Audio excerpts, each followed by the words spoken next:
তারা দুইজনই এখন কারাগারে আছেন।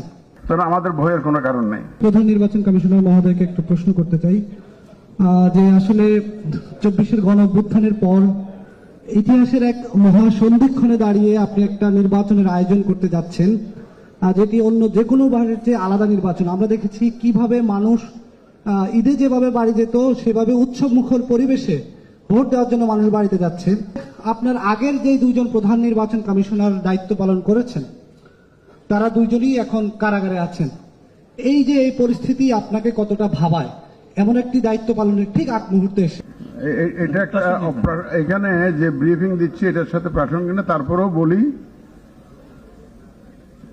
আমরা যা করেছি এ পর্যন্ত জাতির কাছে যে ওয়াদা দিয়েছি free fair and credible election offer করব আমরা ইনশাল্লাহ, সেই লক্ষ্যে কাজ করছি এবং একদম আইন কানুনের মধ্যে থেকেই কাজ করছি, কনস্টিটিউশনাল বাধ্যবাধকতা থেকেই কাজ করছি এবং আমরা যে কমিটমেন্ট দিয়েছি সেই কমিটমেন্টকে ফোকাসে রেখেই আমরা কাজ করে যাচ্ছি।